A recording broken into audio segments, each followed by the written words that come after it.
Hello students, how are you? I hope you all are absolutely fine.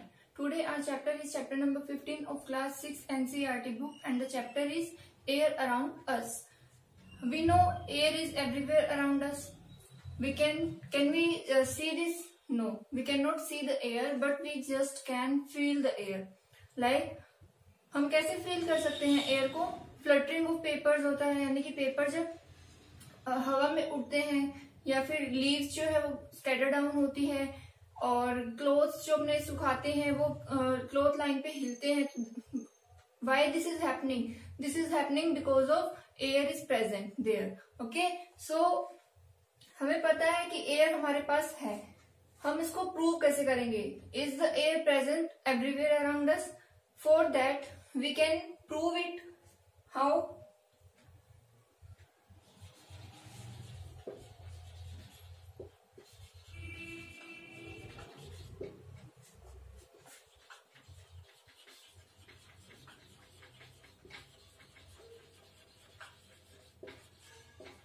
Does air present everywhere around us? क्या हमारे आसपास चारों ओर air present होती है? तो हाँ, लेकिन हम इसको प्रूव कैसे करेंगे? इसको हम एक एक्टिविटी से अंडरस्टैंड करते हैं. एक्टिविटी में हमें क्या करना है? एक टम्बलर लेना है और उसको वाटर से फिल कर देना है. ओके, नाउ टेक अ बोतल एंड इन्वर्ट इट. मतलब इसको एक बोतल लेनी है और उसको उल्टा इसमें डाल देना है. एकदम सीधा उस बोतल को हमें डाल देना है इसमें.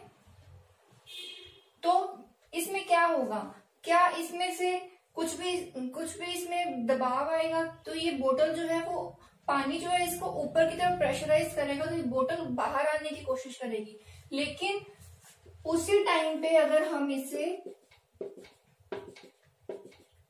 थोड़ा सा टिल्ट करते हैं, यानी कि थोड़ा सा इसे झुकाते हैं, तिरछा करते हैं, तो क्या होता है? इसमें से पानी के बबल्स बाहर आने स्टार्ट हो जाते हैं. तो व्हाई दिस हैपन? ऐसा क्यों हुआ? क्योंकि इस बोतल में, ये एकदम एम्प्टी बोतल नहीं थी, इसमें कहीं ना कहीं एयर स्पेस कवर कर रही थी. तो जब जैसे ही टिल्ट हुई तो जैसे ही पानी इसके अंदर एंटर जाएगा तो पानी को अंदर जाने के लिए इसमें स्पेस भी होना चाहिए. उसी स्पेस को बनाने के लिए एयर जो है वाटर बबल्स के रूप में इनकी फॉर्म में बाहर आती है. तो इससे क्या प्रूव होता है कि एयर जो है वो हमारे आसपास हर जगह प्रेजेंट है. कोई भी चीज ऐसी नहीं है जिसमें एयर नहीं है. Okay, so this activity proves that air is everywhere around us. In our atmosphere, in the earth, our earth is surrounded by a thin layer of air that extends up to many kilometers above the surface of the earth, and that is called atmosphere.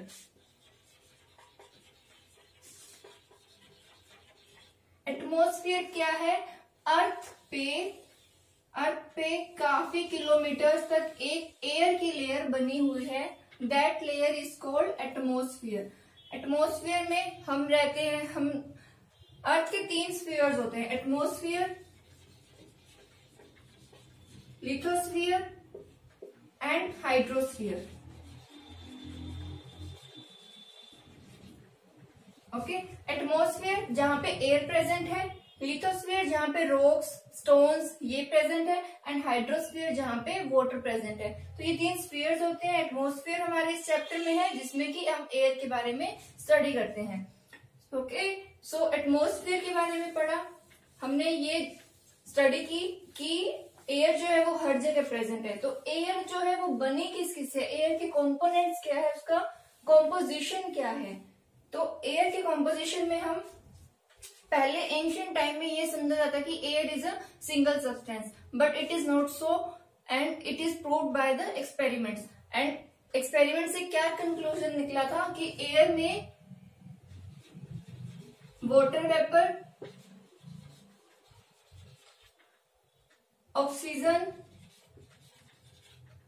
Nitrogen, carbon dioxide,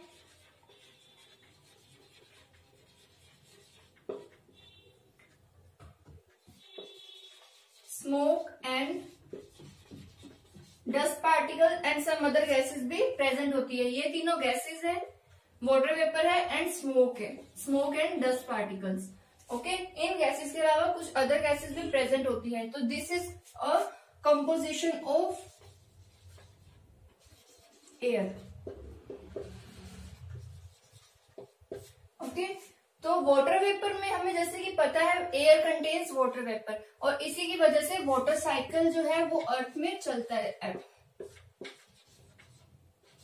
water cycle हमें पता है, हमने 14 chapter में study किया था कि water vapour की वजह से ही वाटर साइकिल स्टार्ट होता है। सबसे पहले क्या होता है, रेन आती है सरफेस पे, सरफेस से फिर इवेपोरेशन स्टार्ट होता है, इवेपोरेशन से कंडेंसेशन होता है हाइट पर जाकर, कंडेंसेशन के बाद में प्रेसिपिटेशन होता है। प्रेसिपिटेशन रेनफॉल की फॉर्म में, स्नोफॉल की फॉर्म में, हेल्स की फॉर्म में, किसी भी फॉर्म में हो सकता है। तो वाटर वेपर प्रेजेंट होती है एयर में। First point is this. Second, अगर हम ऑक्सीजन की बात करें तो ऑक्सीजन हमें पता है एक रेस्पिरेटरी गैस है। ऑक्सीजन जो है रेस्पिरेटरी गैस है, इसको O2 से रिप्रेजेंट करते हैं। इसको हम इनहेल करते हैं, जितने भी ऑर्गेनिजम्स है ऑक्सीजन को इनहेल करते हैं। इसी के साथ में हमने 6th chapter combustion and flames में पढ़ा है कि ऑक्सीजन जो है वो बर्निंग को भी सपोर्ट करती है। तो हम कैसे पता लगाएंगे कि किसी जगह पे ऑक्सीजन प्रेजेंट है, तो बर्निंग हो रही है तो वहां पे ऑक्सीजन नहीं प्रेजेंट है। इसके लिए भी हम एक एक्टिविटी कर सकते हैं। इसके लिए हमें क्या करना है, 2 कंटेनर्स लेने हैं।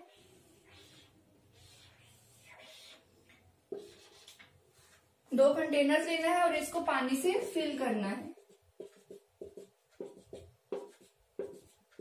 ओके, अब इसमें हमें 2 कैंडल लगानी है।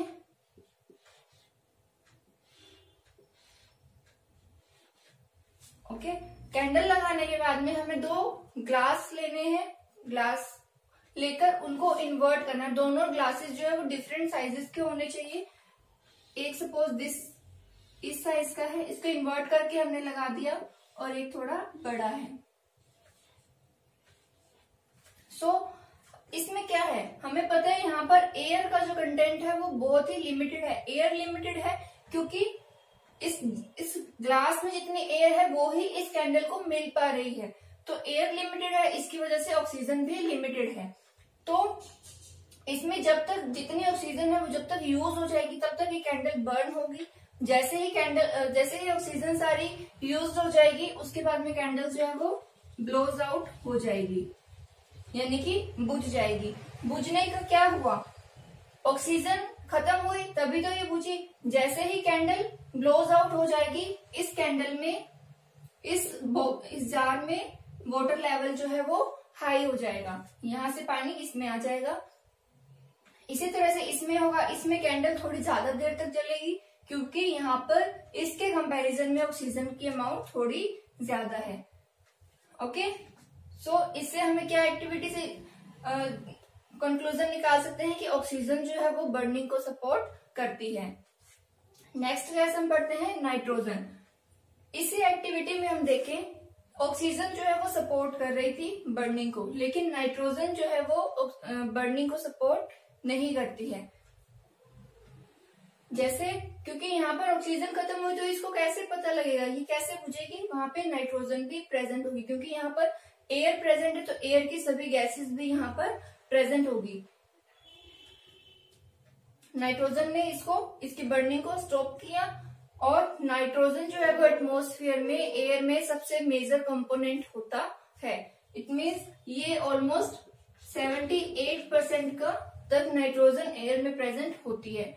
उसके बाद में कार्बन डाइऑक्साइड की बात करें तो ये बहुत ही कम अमाउंट में एयर में प्रेजेंट होती है, और ब्रीदिंग के रेस्पिरेशन के ड्यूरिंग ये रिलीज की जाती है। हम ह्यूमंस क्या करते हैं, ऑर्गेनिजम्स क्या करते हैं, ऑक्सीजन को इनटेक करते हैं, इनहेल करते हैं, और कार्बन डाइऑक्साइड को रिलीज करते हैं। वहीं पे प्लांट्स जो है वो कार्बन डाइऑक्साइड को इनहेल करते हैं और ऑक्सीजन को रिलीज करते हैं।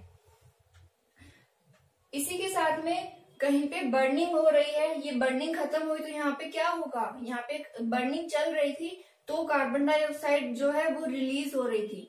इट मीन्स यहाँ पे कार्बन डाइऑक्साइड भी प्रेजेंट होगी।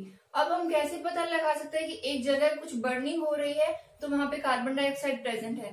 क्या होता है, हम एक रूम में मान लो हमने एक अंगीठी जलाई और रूम को बंद कर दिया, तो वहां पर हमें क्या होगा, कुछ टाइम में सफोकेशन फील होता है। वो क्यों होता है, क्योंकि excess amount of carbon dioxide is there, इसी वजह से हमें थोड़ी घुटन फील होती है। So it was about water vapour, oxygen, nitrogen and carbon dioxide. इसके बाद में नेक्स्ट है स्मोक एंड डस्ट। हमें पता है कि एयर में स्मोक एंड डस्ट भी, अगर कुछ बर्निंग हो रही है तो वहां पर स्मोक भी होगा, और एयर में डस्ट पार्टिकल्स हमेशा प्रेजेंट होते हैं। स्मोक क्या होता है, बहुत ही हार्मफुल होता है, इसी वजह से फैक्ट्रीज में जो है वो चिमनीज इंस्टॉल की जाती है, ताकि जो चिमनी से क्या होता है, जो धुआं है, जो स्मोक है, वो स्काई में ऊपर ही जाता है, जो कि हमारे लिए बेनिफिशियल है, लेकिन जो बर्ड्स है स्काई में फ्लाई करते हैं उनके लिए काफी डेंजरस होता है, क्योंकि ये रेस्पिरेशन से रिलेटेड प्रॉब्लम्स को कॉज करता है। अब यहाँ पर डस्ट पार्टिकल्स भी प्रेजेंट होते हैं एयर में, तो इनको हम कैसे फाइंड आउट करेंगे, इसके लिए हम एक एक्टिविटी करते हैं। इसके लिए हमें क्या करना है, एक रूम लेना है, रूम में उसके सभी डोर्स क्लोज कर देने हैं, विंडोज क्लोज कर देनी है, उसको थोड़ा डार्क करना है, उसको कर्टन लगाकर या कैसे भी लाइट्स ऑफ करके, ओके। उसके बाद में थोड़ी सी विंडो को हम खोलेंगे या गेट को खोलेंगे जहां पे सनलाइट वहां से एंटर कर सके रूम में। तो सपोज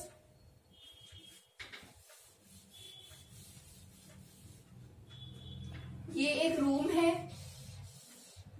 ओके, यहाँ पर इसमें एक विंडो है, यहाँ पर एक डोर है, तो हम चाहे विंडो से अलाउ करें सनलाइट को एंटर करने के लिए या डोर से। तो हम सपोज हमने एक विंडो से सनलाइट को एंटर होने की जगह दी, तो यहाँ से सनलाइट कुछ इस तरह से आएगी, सनलाइट की बीम आएगी, और इसी बीम में हम क्या देखेंगे, डस्ट पार्टिकल्स जो है वो शाइनी डस्ट पार्टिकल्स उसमें मूवमेंट कर रहे होते हैं। तो ये जो पार्टिकल्स मूवमेंट कर रहे होते हैं वही क्या होते हैं, डस्ट पार्टिकल्स होते हैं, और ये एयर में हमेशा प्रेजेंट होते हैं। So here we can conclude that air में वाटर वेपर होती है, ऑक्सीजन होती है, नाइट्रोजन होती है, कार्बन डाइऑक्साइड होती है, स्मोक एंड डस्ट भी प्रेजेंट होते हैं। ये सब कंपोनेंट्स मिलकर एयर का कॉम्पोजिशन करते हैं, ओके।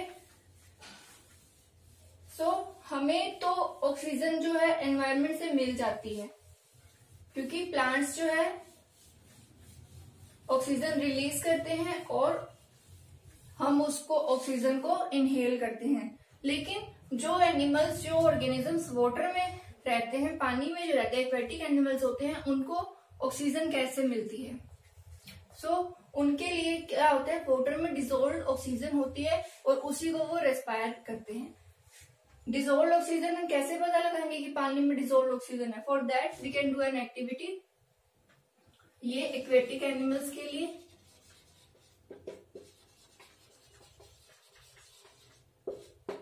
ओके, तो हम क्या करेंगे, एक वेसल लेंगे या एक टम्बलर लेंगे, उसके अंदर हम पानी को फिल करेंगे। अब इसको हम जब हीट करेंगे तो क्या होगा, कुछ देर बाद में इस टम्बलर की इनर सरफेस में वाटर के बबल्स दिखाई देंगे। वो बबल्स किसको रिप्रेजेंट करते हैं? वो रिप्रेजेंट करते हैं डिसॉल्व्ड ऑक्सीजन को, क्योंकि इसमें डिसॉल्व्ड ऑक्सीजन प्रेजेंट है। इसी तरह से पानी में डिसॉल्व्ड ऑक्सीजन प्रेजेंट होती है, तो उस डिसॉल्व्ड ऑक्सीजन को ही एक्वेटिक एनिमल्स जो है वो रेस्पायर करते हैं।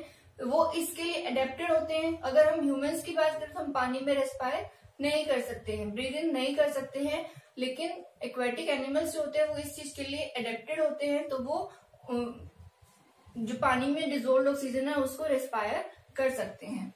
इसी तरह से अगर हम बात करें सैंड में जो एनिमल्स रहते हैं, सैंड में रहने वाले एनिमल्स कैसे ऑक्सीजन इनटेक करते हैं, इनहेल करते हैं, उसके लिए भी हम एक एक्टिविटी कर सकते हैं। हमें क्या लेना है, सोइल का एक लंप लेना है और उसको एक बीकर में डाल देना है। यहाँ पे सोइल है ये। अब इस सोइल में जब हम पानी को ऐड करते हैं, वाटर ऐड करते हैं, तो क्या होता है, इस सोइल में से बबल्स निकलते हैं। आपने देखा होगा इसमें बबल्स निकलते हैं। ये बबल्स किस चीज के हैं? ये है एयर के, एयर बबल्स है, क्योंकि सोइल का जो स्पेस होता है, सोइल के पार्टिकल्स क्या होते हैं, लूजली पैक्ड होते हैं, उनके अंदर स्पेस होता है जहाँ पे एयर प्रेजेंट होती है। अब उस स्पेस को कवर करने के लिए, क्योंकि हमने वाटर डाला, तो वाटर जब उस स्पेस को कवर करेगा तो ऑक्सीजन जो वहां पर है, एयर जो वहां पर है, वो बबल फॉर्म में बाहर निकलेगी। तो इससे क्या होगा, हमें क्या पता लगा कि सॉइल में भी एयर प्रेजेंट है जिसको ऑर्गेनिजम्स रिस्पायर करते हैं। यही रीजन है, कई बार क्या होता है कि बहुत ज्यादा रेन हो जाती है, वाटर एक्यूमुलेट हो जाता है, तो जो सॉइल में रहने वाले ऑर्गेनिजम्स होते हैं उनको बाहर आना पड़ता है रेस्पिरेशन के लिए। जैसे आपने अर्थवॉर्म्स को देखा होगा, वो हमेशा सॉइल में रहते हैं, लेकिन जब भी रेन आती है तो वो रेस्पिरेशन के लिए सॉइल से बाहर ग्राउंड पे आते हैं। तो इस तरह से एनिमल्स जो है वो वाटर को ऑक्सीजन को और एयर को कंज्यूम करते हैं। तो आपने देखा होगा कि इतने सारे ऑर्गेनिजम्स अर्थ पे प्रेजेंट है, सब ऑक्सीजन को इनटेक करते हैं, तो ऑक्सीजन का लेवल कैसे डिक्रीज नहीं होता है? तो ये किस वजह से होता है? ये होता है ऑक्सीजन कार्बन डाइऑक्साइड बैलेंस की वजह से, क्योंकि प्लांट्स जो है वो कार्बन डाइऑक्साइड को इनटेक करते हैं,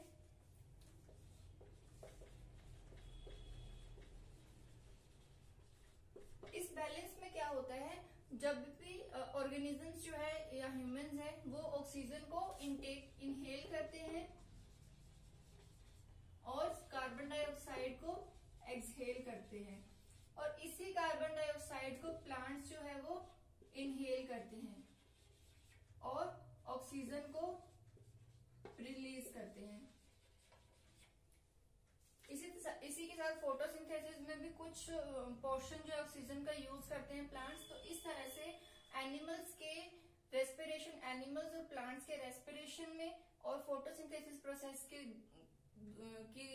थ्रू ही CO2 और O2 का बैलेंस बना रहता है। अब इसके बाद में एयर के हम यूजेस की बात करें तो एयर के काफी इंपॉर्टेंट यूजेस होते हैं। एयर, मूविंग एयर जो होती है वो होती है विंड।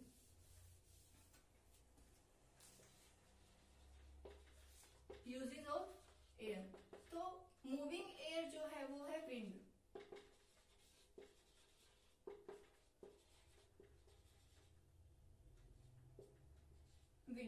विंड क्या होती है? विंड जो है वो विंड मिल जो होती है, पवन चक्की जिसको बोलते हैं, उसकी फंक्शनिंग में विंड जो है हेल्पफुल होती है।